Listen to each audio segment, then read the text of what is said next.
दुनिया की भीड़ में सभी के जीने के अलग अलग मायने हैं, अलग खान पान, रहन सहन। लेकिन एक चीज सारी दुनिया में सभी प्राणियों को लगती है, यहाँ तक कि पेड़ पौधों को भी, वो है भूख। लेकिन भूख मिटाने के लिए लोग क्या क्या खा रहे हैं, उसके लिए उनकी भौगोलिक स्थिति तो जिम्मेदार है ही, लेकिन उतने ही गैर जिम्मेदार और लापरवाह इंसान भी हैं, जो ठीक ठाक भौगोलिक स्थितियों में पैदा होने वाली फसलों में लगातार जहर घोल रहे हैं। कहने को तो ये किसानी कर अच्छा उत्पादन लेने वाले उन्नत किसानों की गिनती में आते हैं, लेकिन ये अच्छा उत्पादन कई उर्वरकों, सिंथेटिक कीटनाशकों के जमकर उपयोग से हो रहा है, जो लोगों को बीमार कर रहा है। हालांकि भारत में बढ़ती आबादी ने ऐसे मिलावटी उत्पादन के लिए किसानों को मजबूर भी किया है। वहीं कुछ किसान ऐसे भी हैं जो विदेशी जमीन से शिक्षा तो ले लिए, लेकिन इनकी जड़ें भारत में होने से भारत को सशक्त भारत, स्वस्थ भारत बनाने वापस अपने वतन लौट आए हैं। हमने मुलाकात की एक ऐसे ही वतन वापस लौटे आशीष चौहान जी से, जो बताते हैं अंग्रेजी हुकूमत के भारत की कृषि क्षेत्र में हुए हमले की कहानी, जिनके ऑर्गेनिक फार्म अमृत वनम में 700 से ज्यादा आंवले के पेड़ मौजूद हैं, वहीं जैविक तरीके से पैदा हो रही कई फसलें मौजूद हैं। मध्य प्रदेश के सतना जिले के रामपुर बाघेलान में स्थित अमृतवनम जैविक फार्म है, करीब 26 एकड़ में फैला हुआ है। विदेश से लौटे आशीष चौहान ने एक युवा किसान बनकर इस फार्म को तैयार कर डाला, जिनके लिए ऑर्गेनिक फार्मिंग एक क्रांति है, जिनका उद्देश्य भारत की बढ़ती आबादी को मिलावटी, केमिकल युक्त खाना खाने की बजाय भारत की पुरातन परंपरा और पुराने तरीकों से पैदावार कर जैविक तरीके से ही पैदा की गई फसलों का उपयोग करने के लिए जागरूक करना है। फार्मिंग का शौक मुझे बचपन से था।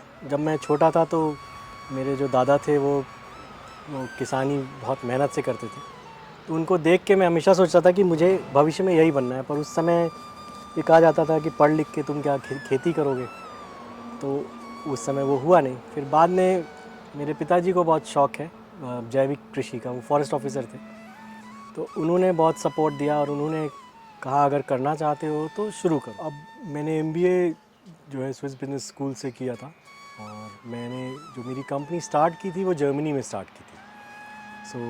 जर्मनी में एक सिटी है येना, वहाँ पे स्टार्ट की थी। तो अमृत वनम, क्योंकि अमृता जो है आंवले का संस्कृत नाम एक तरह से आता है, एक उसका पर्यायवाची आप कह सकते हैं।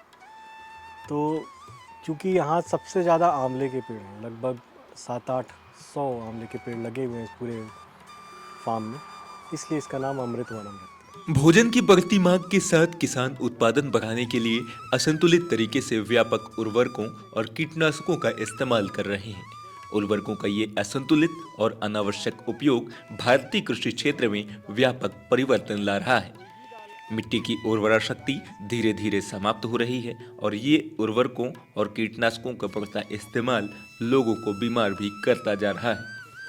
साल 2023 के आंकड़ों के मुताबिक भारत में कुल 1.5 मिलियन से अधिक किसान जैविक तरीके से उत्पादन कर रहे हैं, जिसमें करीब 2.5 मिलियन हेक्टेयर से अधिक कृषि भूमि उपयोग में आ रही है। जैविक खेती कोई नई प्रक्रिया नहीं है, एक ऐसी कृषि पद्धति है जिसका उद्देश्य मिट्टी को जीवित रखने के लिए फसलें उगाना है। आज हम एक ऐसे ऑर्गेनिक फार्म में मौजूद हैं जहां पे हम आपको बताएंगे कि यहाँ पे किस तरीके से ऑर्गेनिक फार्मिंग होती है और टोटल ऑर्गेनिक फार्मिंग आप किस तरीके से कर सकते हैं। हमारे साथ आज आशीष जी मौजूद हैं। आशीष जी, बहुत बहुत स्वागत है आपका हमारे चैनल पे। सबसे पहले तो हम ये फार्म पे इसीलिए आए हैं कि जो हमारे दर्शक हैं उनको ऑर्गेनिक फार्मिंग का आप तरीका बता पाएं।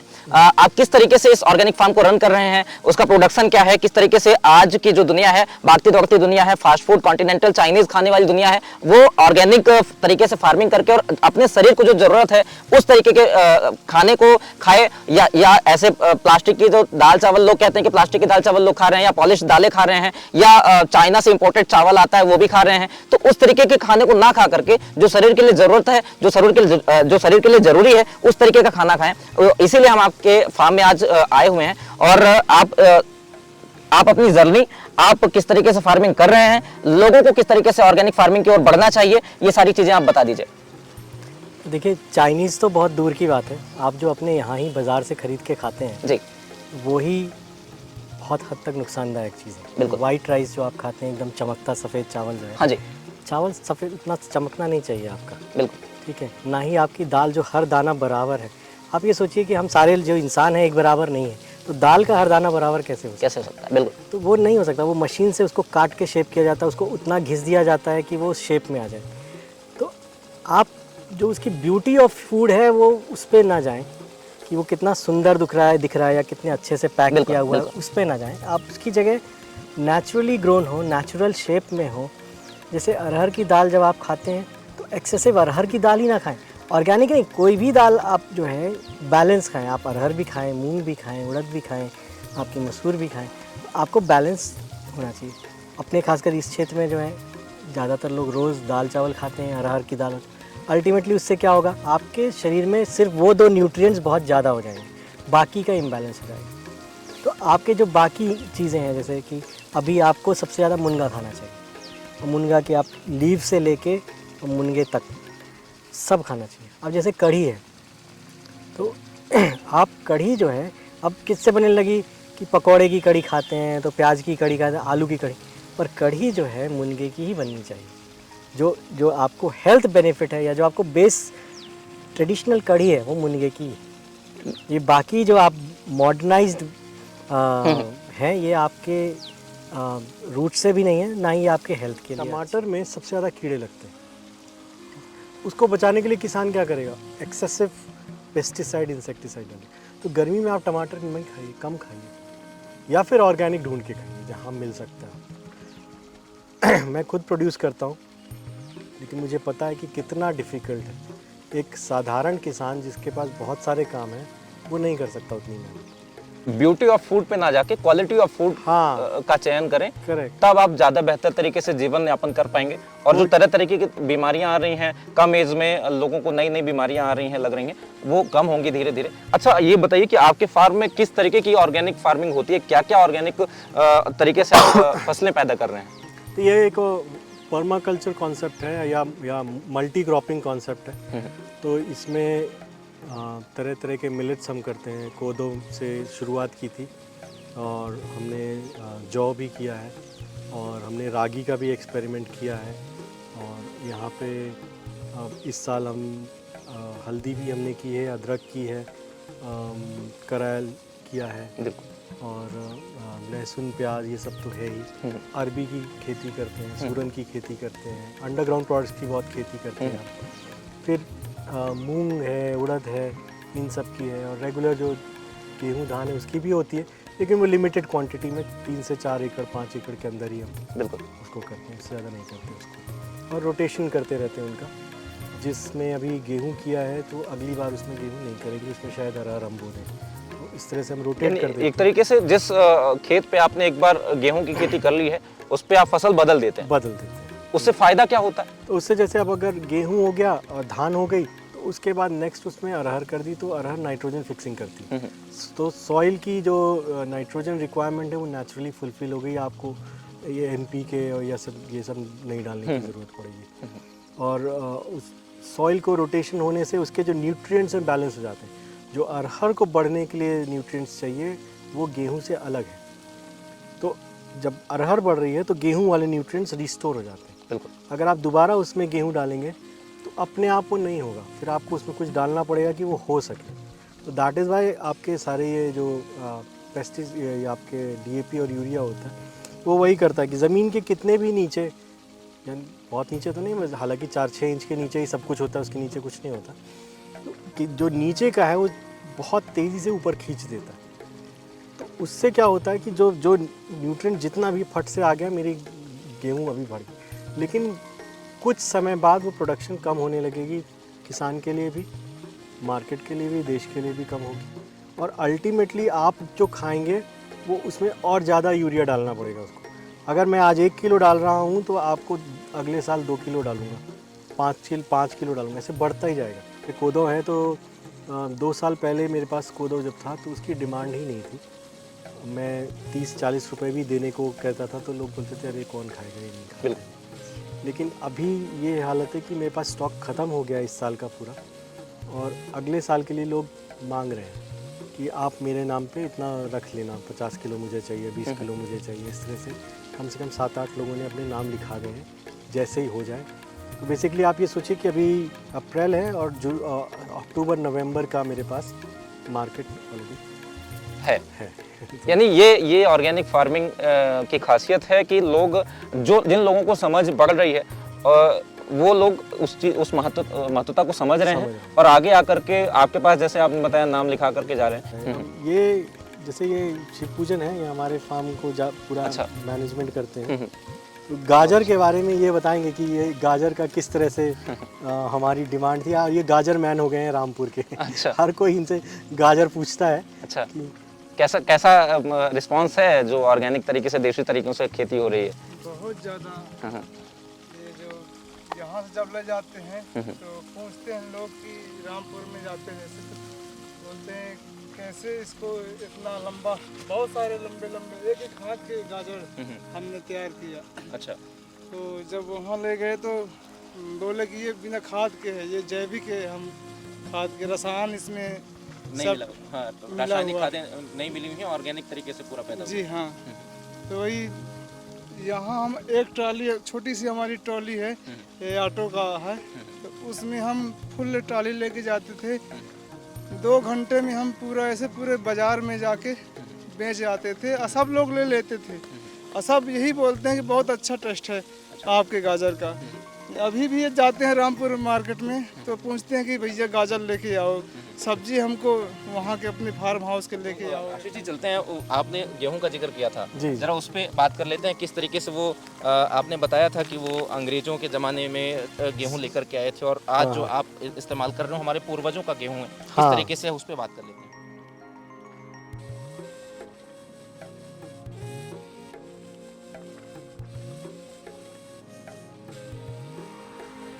तो आशीष जी के ऑर्गेनिक फार्म में गेहूं की भी एक अलग पैदावार होती है। जरा समझते हैं आशीष जी से कि ये कौन सी वैरायटी है और क्या है इसकी खासियत, और एक जो पूर्वजों से इसका नाता रहा है उसका क्या नाता रहा है और कैसे आप इसको ख्याल आया कि इसको पैदा किया जाना चाहिए। अंग्रेज़ों का जो जिक्र था वो क्या था? अंग्रेज़ों ने चूँकि यहाँ पे अकाल पड़ने पे, भुखमरी पैदा होने पे अपने यहाँ से जो वैरायटी लाई थी वो कौन सी वैरायटी थी और यहाँ के खाने के लिए दिया उन्होंने? फिर आपने कैमरे के पीछे भी बताया था कि वो वहाँ के जानवरों के लिए था और यहाँ के इंसानों के लिए दिया उन्होंने। हाँ। क्या चीज़ थी वो?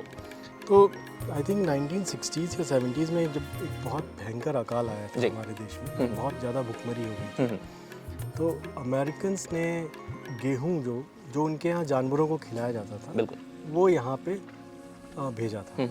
और फिर हमारे यहाँ उस सीड को लेके कुछ प्रोडक्शन की गई और वो प्रोडक्शन बहुत हाई प्रोडक्शन थी। जनरली देखिए क्या होता है कि जो लो क्वालिटी सीड्स होते हैं उनकी प्रोडक्शन जो है ज़्यादा तो हो जाती है, लेकिन उनकी जो न्यूट्रिएंट क्वालिटी होती है वो बहुत कम होती है। तो वही अभी तक वही पैटर्न चला आ रहा था, अभी भी चल रहा है। हमारे जो ज़्यादातर किसान हैं वो जब गेहूं के बीज लेने जाते हैं तो वो ये बोल के ख़रीदते हैं कि हमें जो है सबसे ज़्यादा पैदावार वाला और सबसे जल्दी पकने वाला गेहूं चाहिए। लेकिन आप ये समझिए कि जो चीज़ जल्दी से तैयार हो गई तो वो तो एक इंस्टेंट नूडल ही हो गई ना, वो आप मैगी बना लिया आपने। तो गेहूं मैगी नहीं है, उसको अपने समय लगता है 2 से 3 महीना से ज़्यादा चाहिए। 120 दिन वाला गेहूं सबसे ठीक है, लेकिन ज़्यादातर क्या है कि 90 दिन जैसे 60 दिन वाला भी अब तो गेहूं आता है। तो मेरे हिसाब से वो चीज़ें सही नहीं है, सेहतमंद भी नहीं। तो हमारे यहाँ जो गेहूं है वो एक तो ये है, आप इसको देख सकते हैं, दिखाइए जरा इसको। ये है, इसको कहते हैं सोना मोती। आप इसकी शक्ल देखेंगे तो ये गोल गोल है, ये इसीलिए सोने जैसा कलर और मोती जैसा आकार। बेसिकली ये एमर व्हीट है। ये ऐसा कहा जाता है कि हड़प्पन कल्चर के समय से ये व्हीट बोया जाता है। This is a very ancient wheat. और मैं ये मान रहा हूँ कि क्योंकि ये एंशिएंट व्हीट है तो इसके जो क्वालिटी होगी, इंग्रेडिएंट्स क्वालिटी, वो उतनी ही अच्छी होगी, अनअडल्ट्रेटेड है। तो मैंने जो खाया है मुझे ये गेहूँ बहुत अच्छा लगा। इसकी रोटियाँ जो हैं बहुत सॉफ्ट तो होती हैं पर बहुत लाइट होती हैं। अच्छा, हैवीनेस फील नहीं होती है, आपको गर्मी नहीं लगती इसको खाने के बाद। अच्छा, तो जनरली गेहूँ की प्रवृत्ति होती है गर्म, तो इसीलिए इसको एक हिसाब से ज़्यादा खाने से गेहूँ जो आप ये जो कॉन्सेप्ट है ना कि डायबिटीज़ सिर्फ चावल से होती है, वो तो बहुत पुराना कॉन्सेप्ट है। बिल्कुल। डायबिटीज़ तो गेहूँ से भी उतनी ही होती है। अच्छा। आप चाहे रोटी खाएं चाहे चावल खाएं, जब तक आपके खाने में बैलेंस नहीं है, मिलेट्स और सारी चीज़ें जुड़ी नहीं है, तो तो ये क्वालिटी देखिए, जैसा मैं दिखाना चाहूँगा आपको, ये काफ़ी अद्वितीय है। गेहूं के दाने होते हैं और ये वाकई जो है ये अद्वितीय है, ऑर्गेनिक तरीके से पैदा हो रहा है। जो हड़प्पा सभ्यता में पैदावार थी, आप कहीं ना कहीं उससे कनेक्ट करके ये चीज़ बता रहे हैं कि पैदा होती थी। और अंग्रेजों ने एक प्रथा बदल दी यहाँ की जो फसलों की पैदावार की थी, और कहीं ना कहीं भारत में जनसंख्या की दृष्टि से ज़रूरत ऐसी थी कि फसलें ज़्यादा पैदावार करें, उत्पादन ज़्यादा हो। तो चूंकि संसाधन भी पहले कम हुआ करते थे, गरीबी ज़्यादा थी और कहीं ना कहीं गुलामी की जंजीरों में जकड़ा हुआ भारत था, तो उस तरीके से वो चीज़ें नहीं हो पा रही थी। और या अगर 1960 की बात कर रहे हैं आप, अकाल, मुझे देखिए जो डेट तो याद नहीं है कि किस सन में था, क्योंकि शायद मैं तो पैदा भी नहीं हुआ था। बिल्कुल। लेकिन मुझे ये पता है हिस्टोरिकली कि एक अकाल पड़ा था, जिसके बाद हमारे गेहूं का स्ट्रक्चर बदल गया। तो वो जब गेहूं, अमेरिकन गेहूं आ गया, और आज तक उसी के वेराइटीज़ हमारे यहाँ ज़्यादातर होते हैं। तो अब तो हमारे इंडियन रिसर्चर्स और साइंटिस्ट डेवलप करने लगे हैं अपने सीड्स। बिल्कुल बिल्कुल। लेकिन अभी भी बहुत हिस्सा वही वीट का है, जो कि हाई प्रोडक्शन, फास्ट उसकी तैयार हो जाएगा, वो वाले ज़्यादातर आपको मिलते हैं। लोगों के दिमाग में घुस चुकी है वो चीज़। देखिए किसान भी अब चाहता है कि भाई जल्दी से जल्दी पैदा हो, जल्दी से जल्दी हम काट के बेच के पैसा लेके फुर्सत हो जाए। लेकिन परेशानी क्या है? परेशानी ये है कि फार्म लेबर आपको नहीं मिलती। तो फार्म लेबर जब नहीं मिलते तो फिर आप चाहते हैं कि चीज़ें जल्दी खत्म हो। अब मैं अगर खुद मेहनत कर रहा हूँ तो एक हिसाब तक ही मेरा शरीर मेहनत करेगा, उसके बाद नहीं करेगा। तो इसलिए भी किसान जो है सोचता है कि जल्दी करो, ख़त्म करो, मशीनें बुलाओ। मैं ये सब हाथ से या ये कटाई क्यों करवाता हूँ? इसलिए करवाता हूँ क्योंकि मेरे पास जानवर बहुत सारे, इन सब के खाने की व्यवस्था, भूसा ऐसे होगा। अगर जब हार्वेस्टर से आप कटवा देते हैं तो ये सब नहीं हो पाता। लेकिन हाँ, उसमें कॉस्ट होती है, लेबर कॉस्ट लगती है आपको। तो अगर आप जानवर रखते हैं तो लेबर कॉस्ट आपकी बढ़ती है, इसलिए लोगों ने जानवर रखने कम कर दिए। आपको गौशालाएँ खोलनी पड़ती हैं। पहले जानवरों से गिनती होती थी किसान कितना बड़ा है, कि 100 के मेरे पास 100 जानवर है, मेरे पास 500 जानवर, अभी 20 जानवर भी हैं तो लगता है कि इनको कहाँ से खिलाएंगे। और अब वाहनों से होती है। अब वाहनों से होती है। जमाना ऐसा हो चुका है जब इलेक्ट्रॉनिक्स चीज़ें और वाहनों से लोगों की अमीरी देखी जाती है, लेकिन एक टाइम ऐसा था जब जानवरों से लोगों की अमीरी देखी जाती थी, और लोगों के पास फार्म जितना ज़्यादा होता था, खेत जितने ज़्यादा होते थे, उससे लोगों की अमीरी देखी जाती थी। और आज का ज़माना बदल चुका है। लेकिन आशीष जी से मिलने का सिर्फ और सिर्फ पर्पज़ यही है कि ऑर्गेनिक तरीके से जो फार्मिंग आशीष जी कर रहे हैं, और आशीष जी का साफ ये मैसेज है कि आप टोटल फास्ट फूड अगर खाना चाहते हैं तो फास्ट फूड ये भी है, और इस तरीके के फास्ट फूड को आप अपनाइए और बेटर तरीके से जीवन को जो है जीवन का निर्वहन करिए। और ऑर्गेनिक तरीके से जो फसलें पैदा होती हैं, जो सब्जियां पैदा होती हैं, उनका अलग और अपना फ़ायदा है। कहीं ना कहीं वो आपकी उम्र को बढ़ाने में भी मदद करती हैं, कम से कम बीमारियां होती हैं ऑर्गेनिक तरीके से जो फसलें पैदा होती हैं, सब्जियां। डेली एनर्जी चेंज होती है डेली। आप रोज़ अगर आप जब ऑर्गेनिक खाना खाने लगते हैं तो आपको खुद महसूस होगा कि मेरी शरीर में ताकत अलग है। और मेरे जब मैं नॉर्मल बाज़ार में, अगर मैं होटल में जाके खाना खा लेता हूँ तो एक मेरी ताकत गिर जाती है। और घर में भी अगर मैं जैसे किसी के यहाँ जाके खा रहा हूँ, जो लोग ऑर्गेनिक नहीं इस्तेमाल करते जी, तो वो शरीर में महसूस होता है, क्योंकि मैं खा रहा हूँ इसलिए मुझे महसूस होता है। जो नहीं खा रहा उसको नहीं पता चलता। लेकिन कोई अगर 1 महीना 2 महीना खा लेगा तो उसको ये महसूस होगा कि ये खाने के बाद शरीर में ताकत ज़्यादा है, मेरा शरीर सीधा ज़्यादा है, मेरे शरीर में बीमारियाँ नहीं हैं। जैसे मेरे जानने पहचानने में 40-42 तक पहुँचते ज़्यादातर लोगों को कुछ ना कुछ बीमारियाँ तो है ही। एक गोली तो वो खा ही रहे हैं। लेकिन मैं बहुत सही समय पे आ गया, तो एटलीस्ट अभी तक तो मुझे ऐसी कोई भी गोली नहीं खानी पड़ रही। गोली नहीं खानी पड़ रही। आप भी अगर दिन में एक कोई भी अंग्रेजी दवा नहीं खाना चाहते हैं तो ऑर्गेनिक फार्मिंग की ओर बढ़िए और ऑर्गेनिक फार्मिंग के प्रोडक्ट्स इस्तेमाल करना चालू करिए, तब जाके आशीष जी जैसे लोगों को और जो है बढ़ावा मिलेगा। और आशीष जी ये चाहते हैं कि अगर आप भी करना चाहते हैं तो जरूर करिए, और कोई मदद अगर लेना चाहते हैं तो हमने इस प्लेटफॉर्म के माध्यम से आपको यही बताना चाहा है कि ऑर्गेनिक फार्मिंग की ओर बढ़िए, और बढ़ने में जो हेल्प चाहिए हमारे प्लेटफॉर्म से, आशीष जी से, तो हम जरूर आपसे ये निवेदन करना चाहेंगे कि हमारे दर्शकों को जरूर मदद कीजिएगा आप, अगर ऑर्गेनिक फार्मिंग में हो, कुछ करना चाहते, क्योंकि मैंने आपके फार्म में देखा और आपको भी मैं ये दिखा रहा हूँ कि तरीके की फसलें हैं, सब्जियां हैं और तरीके जैसे शहतूत का जिक्र किया उन्होंने, अमृत वनम के नाम से इनका फार्म है, जो कि यहाँ 700 से 800 से ज्यादा आंवले के पौधे इन्होंने लगा रखे हैं। तो अलग अलग चीजें, अलग अलग वैरायटी, करायल पैदा कर रहे हैं, जौ पैदा कर रहे हैं। तो इस तरीके की फार्मिंग आशीष जी के फार्म में लगातार हो रही है। और मैं आपसे निवेदन करूंगा कि आप चैनल को सब्सक्राइब कर लीजिएगा, बेल आइकन भी दबा लीजिएगा, ताकि हमारी वीडियोस आपको समय समय मिलती रहें और नए वीडियोस हम आपको लेकर के जल्द से जल्द आते रहेंगे। तब तक के लिए दीजिए इजाजत, नमस्कार।